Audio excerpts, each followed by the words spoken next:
육체도 고쳐 주시옵소서. 예수 그리스도의 이름으로 감사하며 기도드렸습니다. 아멘. 우리 한번 격려하겠습니다.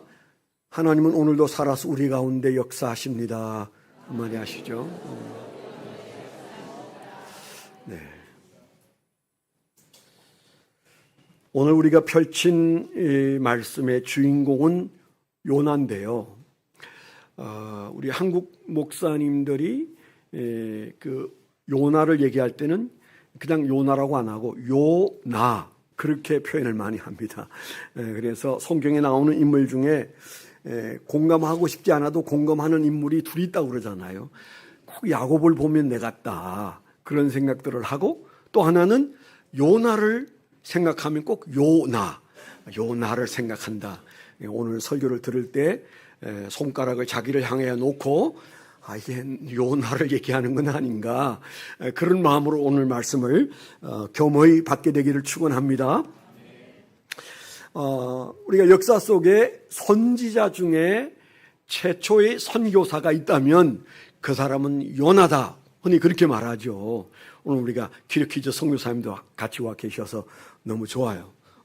아주 훌륭하고 위대한 분이신데 이렇게 갑자기 오게 돼서 함께해서 기쁩니다만은, 우리는 선교사라면 그냥 어쩔 줄 몰라 하는데, 사실은 여기 요나가 선지자 중에는 최초의 선교사예요. 대단하죠. 그것만 아니라 우리가 잘 아는데 어린 아이도 압니다. 물고기 뱃속에서 3일 동안 살아난 기적의 사나이, 대단한 사람이죠. 그것만 보면 엄청난 사람이다. 우리가 이렇게 생각하는 요나. 저희 손녀도 어렸을 때 요나 얘기하면 얼마나 신나서 얘기하는지 몰라요. 물고기 뱃속에서 살아났다고 할머니에게 들은 얘기가 흥분되나 봐요. 그래서 요나 얘기를 열심히 하고 노아 얘기를 열심히 한 걸 보면 어린 아이 생각에도 야, 요나 대단한 사람이다, 그렇게 생각합니다.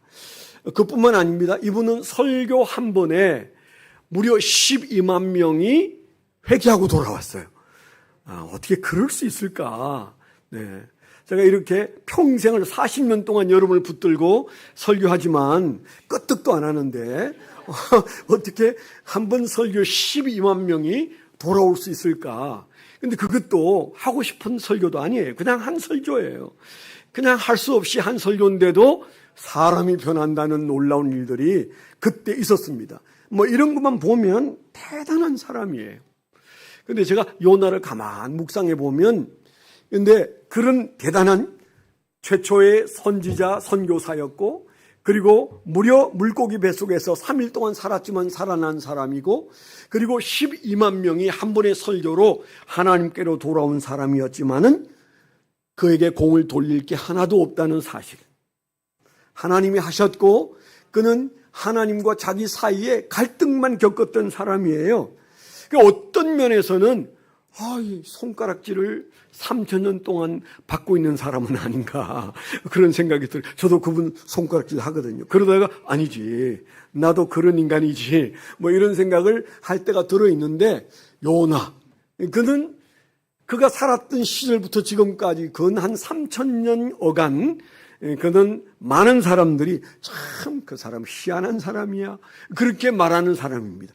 요나서도요, 사장까지 딱 있어가지고 그 다음에 요나가 회개를 했는지 하나님께 매를 맞았는지 그 다음을 몰라요.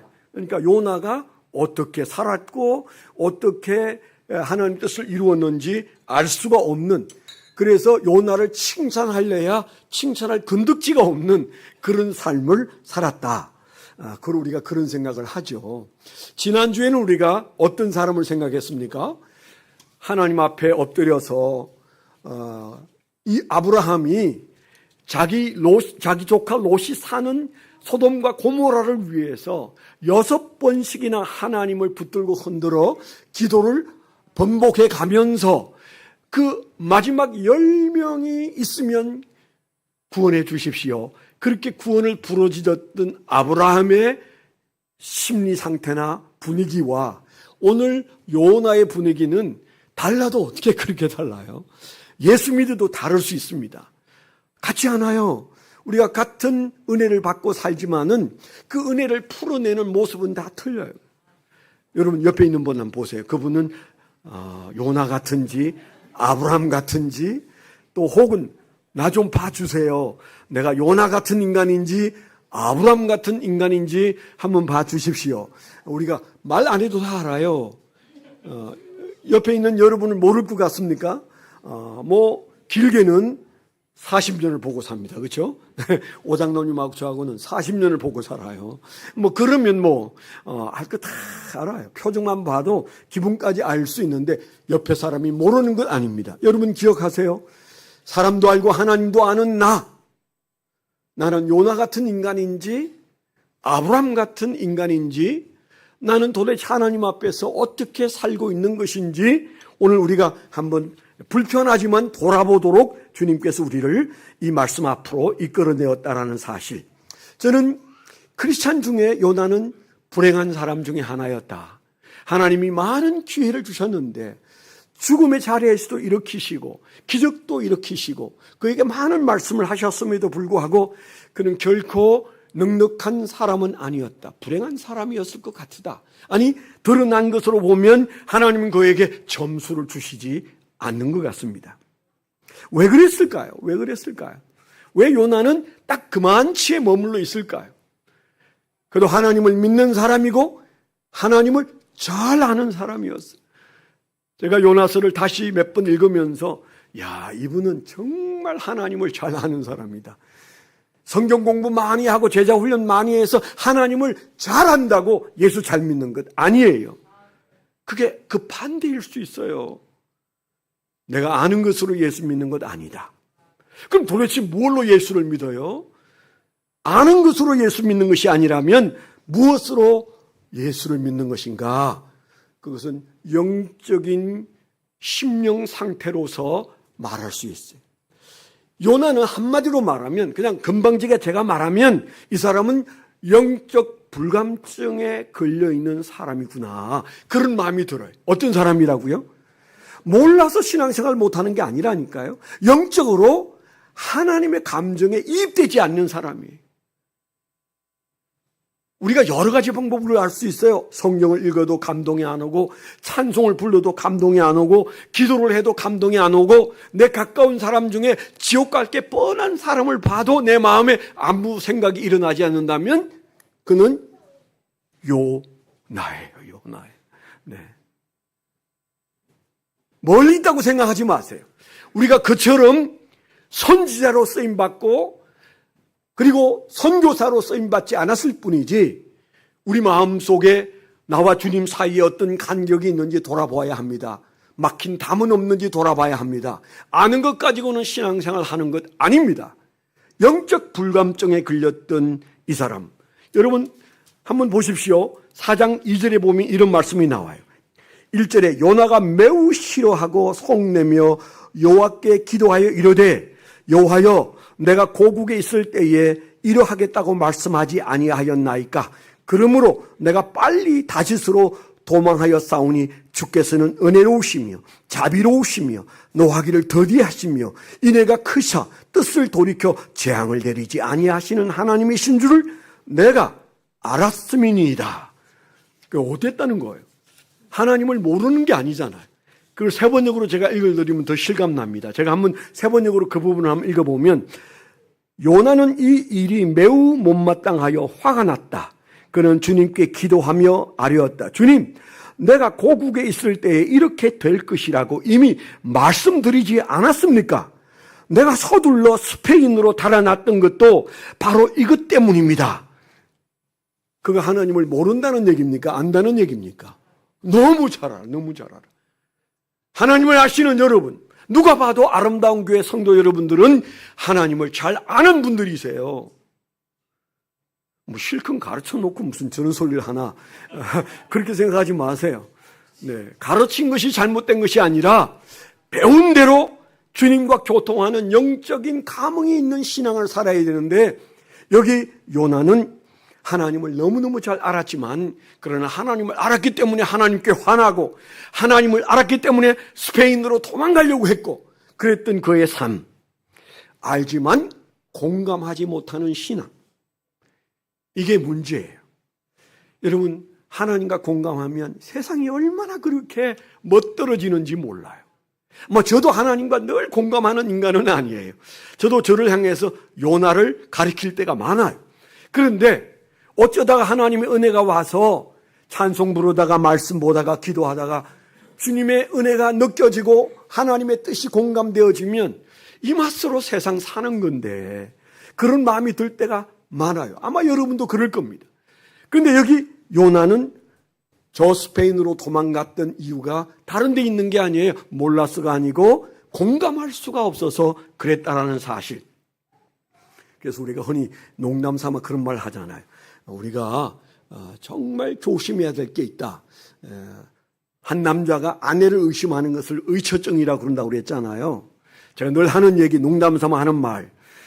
근데 사실 교회 안에서는 의목증이 심각하다. 목사를 의심하지 말라. 그런 얘기 목사님들이 많이 하잖아요. 하도 안 믿어주니까.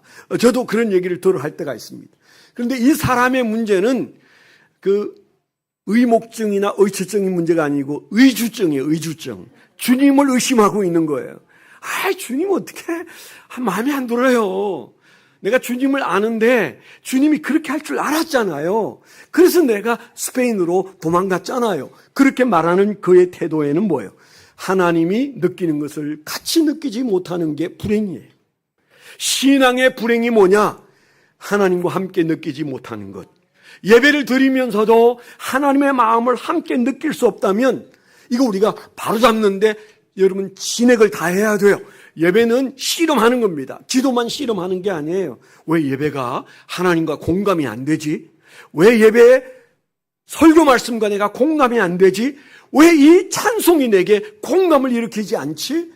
여러분 헌금을 드리면서도 마음속에 기쁨이 없을 때 왜 주님께 내가 이 귀한 것을 드리면서도 공감이 안 되지? 그래서 여러분 주님과 공감할 수 없는 자리에 내가 있다는 것을 안타까워하셔야 돼요. 그것과 싸워야 돼요. 그래서 예배가 마치고 축도를 받을 때는 그래도 가슴이 조금은 뜨거워져야 가서 여러분들이 한 주간 동안 승리하고 주의 은혜로 살 수가 있는 겁니다. 그런데 이 요나는 사실은 주님과 많은 것을 공유하고 있었지만은 공감하지는 못했다. 그래서 그에게 가장 심각한 문제는 아버지의 그 마음을 그는 몰랐다는 것입니다. 머리로 몰랐던 것이 아니라 가슴으로 느끼지 못했어요. 이게 그의 문제였어요. 오늘 우리의 문제가 거기에 있습니다. 저의 문제가 거기에 있고 여러분의 문제가 거기에 있습니다. 꽤나 신앙생활 오래 하고 헌신도 많이 하고 아는 것도 많기 때문에 이제는 우리가 아는 것으로도 예수 믿을 수 있는 때가 됐어요. 은혜를 못 받아도 그냥 그렇겠거니 예배란 그런 거지. 그냥 우리가 이렇게 지나가면 큰일 난다고요. 예배의 은혜를 사모하게 되기를 축원합니다. 길을 걸을 때도 문득 나를 붙들어 세우고 눈물 나게 하시는 그 성령님의 인도를 경험하게 되기를 축원합니다. 그러면 그가 몰랐다는 마음이 어떤 마음이에요? 딱 세 가지예요. 요나가 놓쳤던 마음을 오늘 우리가 읽은 본문에서 주님께서 하시는 말씀을 보면 그가 놓쳤던 마음 세 가지예요. 첫째는 생명 구원에 대한 주님의 마음을 놓쳐버렸어요. 생명에 대한 이해가 그의 마음속에 감동으로 오지 않아요. 두 번째는 하나님의 긍휼에 대해서 아무런 감흥이 오지 않았어요. 세 번째는 하나님이 기뻐하시는 회개에 대하여 그런 관심 없었어요. 오늘은 우리가 이 세 가지만 좀 잠깐 생각하고 말씀을 마칠 것인데, 첫 번째 하나님의 마음, 요나가 가까이 다가가지지 않았던 하나님의 마음의 중심에 뭐가 있었어요?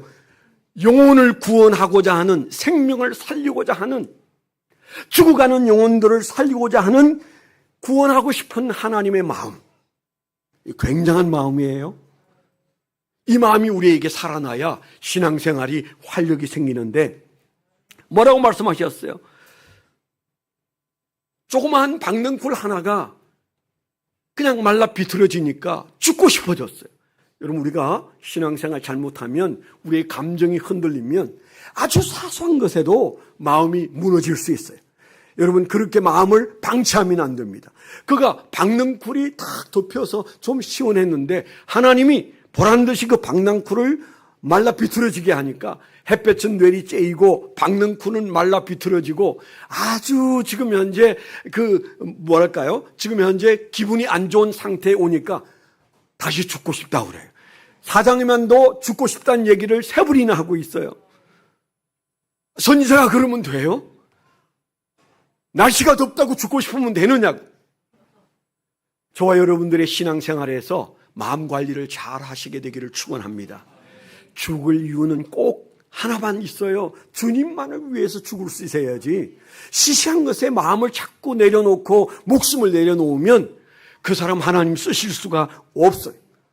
진짜 하나님의 관심은 한 영혼이 구원받는 데 관심을 가지고 계셔서 거기에 있는 그 짐승들도 봐라. 그 짐승들도 함께 죽을 판이다. 12만 명이 죽어가는데 너는 왜 그게 관심이 없냐? 그런데 그는 전혀 관심이 없었습니다. 아니 그 12만 명이 자기가 설교한 반대로 죽었으면 좋겠다. 그런 마음이 더 컸어요. 그런데 반대로 되어가니까 아주 심세가 뒤틀려서 죽을 것 같은 그런 심정 상태가 되었잖아요. 요나의 문제는 영혼 구원에 대하여 무관심한 것입니다. 여러분 이게 죄가 안 된다고 생각하세요? 아마 요나는 좀 죄가 되겠지요. 선지자고 선교사니까. 그렇지만 그냥 내 같은 사람은 그렇게 살아도 뭐가 그렇게 문제가 될까 혹시 그렇게 생각한다면 오늘 말씀은 아니다. 생명을 귀히 여기고 내가 구원자로 부름받았다고 하는 사실 앞에서 요나처럼 생명을 경시하는 것은 죄다. 그런 마음을 갖게 되기를 축원합니다. 멀리 안 봐도 돼요. 우리가 손이 닿지 않는 사람들 얘기가 아닙니다. 내 사랑하는 형제, 내 부모, 내 자식, 내 주변의 사람들, 그들의 영혼은 안전합니까? 그들의 영혼은 구원받았습니까? 그들의 생명은 천국 갈 수 있습니까? 그렇지 않음에도 우리가 그것에 대한 아픔이 없다면 주님은 힘든데 우리는 그저 천막 밑에서 그저 낮잠 즐기는 신앙 정도에 지나지 않을 거예요. 주님이 기뻐하시지 않습니다. 내가 그들을 불쌍히 여기고 있을 때, 내가 그들을 위해서 그들의 생명을 구원하고 싶을 때 너는 도대체 무슨 생각을 하고 있느냐? 주님이 우리에게 물으시는 거예요. 주님과 우리가 가장 잘 통할 수 있는 것 하나, 첫 번째를 말한다면 영혼 구원에 관심을 가지는 겁니다. 이 마음을 가지려고 애를 쓰셔야 돼요. 아니 나는 그게 그렇게 내 인생에 중요한 것으로 여겨지지 않는데요. 예, 우리가 살아가는데 그건 아주 급한 일이 아닐 수 있습니다. 그런데 하나님에게는 급합니다. 아멘. 하나님에게 시급한 일이라면 우리 마음을 다잡아야 되잖아요. 하나님, 나는 무디고 미련하고 부족한 종이라 내 형제의 구원이 그렇게 시급하게 다가오지 않지만 하나님의 시간표 안에서는 그 생명을 구원하는 일이 그렇게 시급하시다면 주의 마음을 내가 갖게 해 주옵소서. 이 마음을 갖게 되기를 축원합니다. 두 번째 아버지의 그 마음이 뭘까요? 긍휼의 마음이에요. 긍휼의 마음. 하나님께서 이 요나에게 너무 안타까워서 하신 말씀이 뭐라고 그랬어요? 그들이 12만 명이다. 좌우를 분별하지 못하는 이들이 12만 명이다. 지금 그들이 하나님의 진노 앞에서 사느냐 죽느냐는 문제 앞에 있는데 너는 도대체 무엇 때문에 마음을 끓이느냐 이렇게 말씀하시는 거잖아요. 지금 현재 주님께서 니느웨 성의 그 사람들을 어떻게 생각하고 있다는 거에 불쌍히 여기고 있어요. 근데 문제는 요나가 볼 때는 불쌍한 인간들이 아니에요. 죽어 마땅한 인간들이에요. 왜 그렇습니까? 역사 속에 그 아수르가 얼마나 많이 그들을 공격해 왔어요.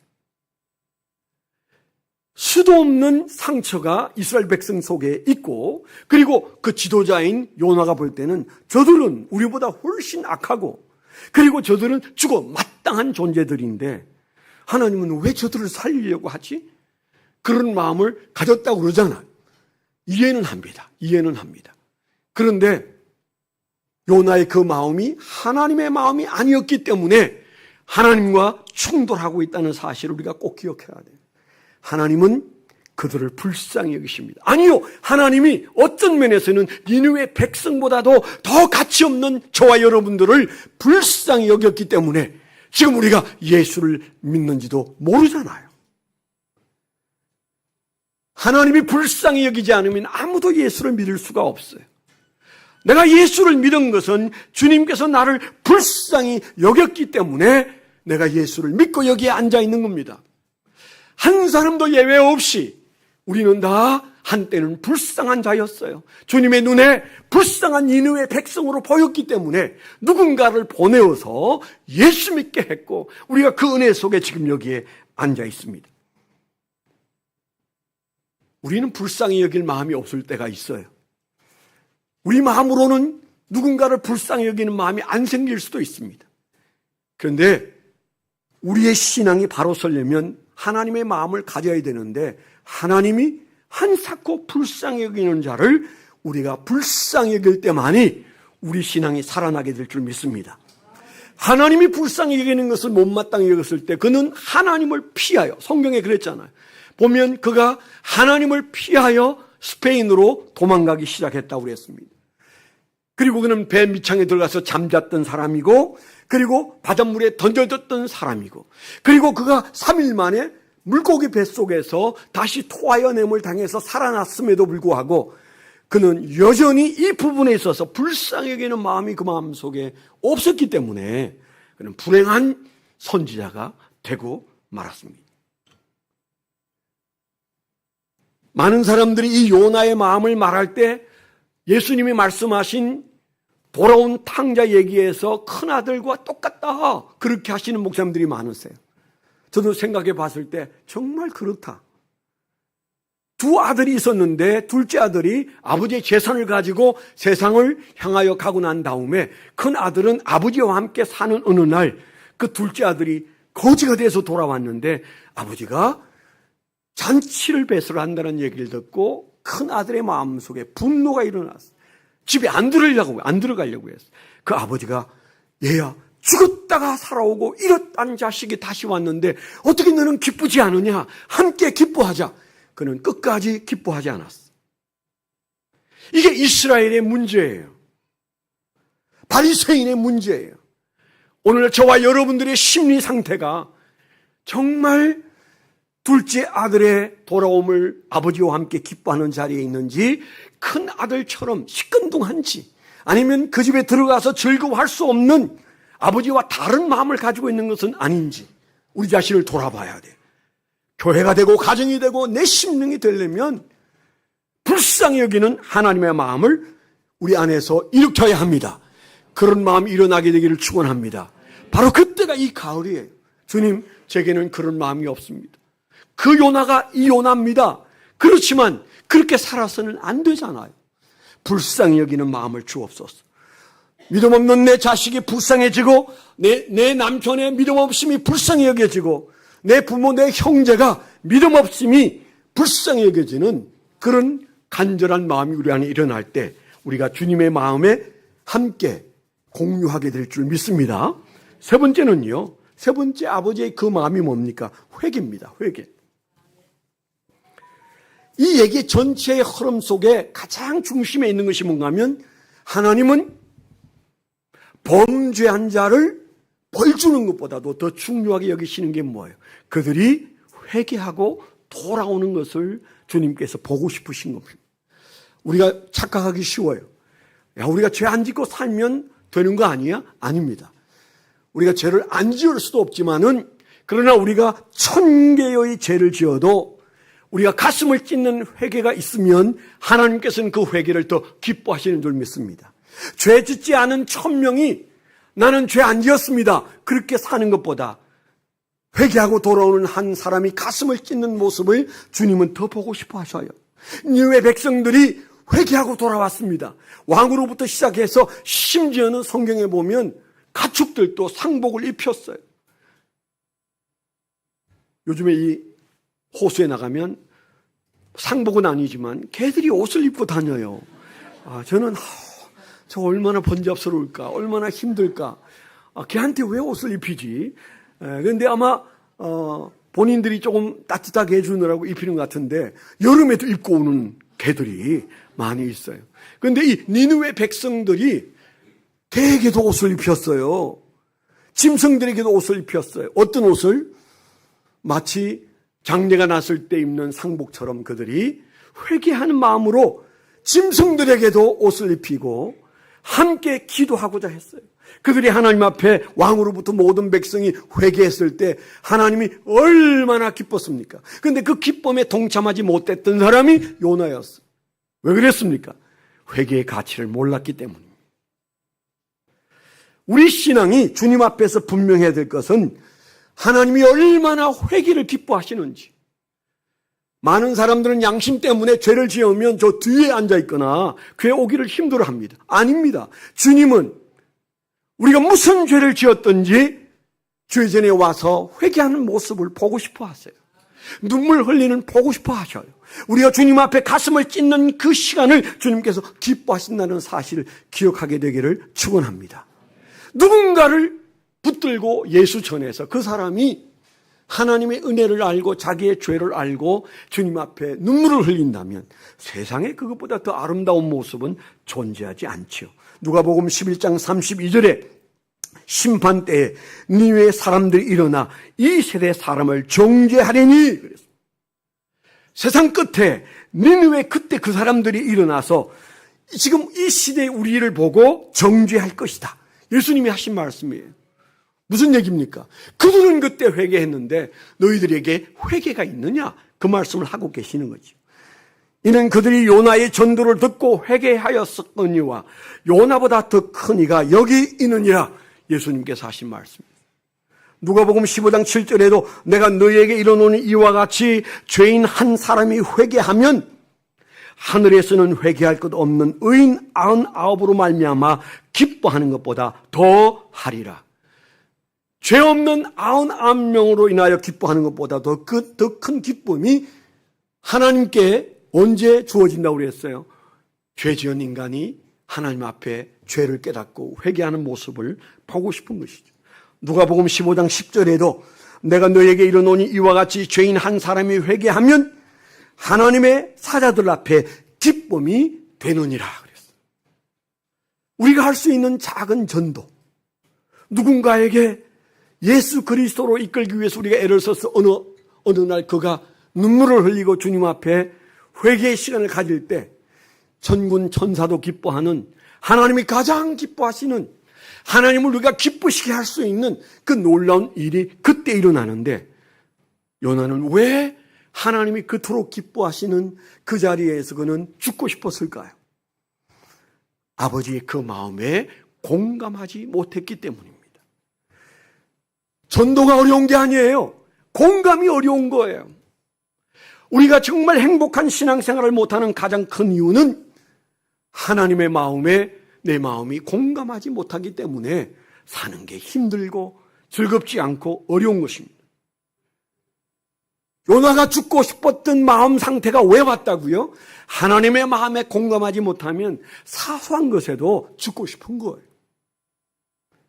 우리 마음속에 주님과 마음이 하나 되어서 주님이 기뻐하시는 그 기쁨을 함께 즐기고 주님이 슬퍼하시는 그 슬픔을 함께 느낄 때 우리 안에서 말할 수 없는 영적인 새로운 활력이 일어나게 될 줄 믿습니다. 무엇이 여러분을 힘들게 하고 있습니까? 무엇이 여러분을 즐겁게 하고 있습니까? 하나님의 마음이 이 한 주간 동안 우리 마음 속에 우리의 마음이 되고 우리가 하나님과 함께 기뻐하고 즐거워하고 그리고 근심하고 그리고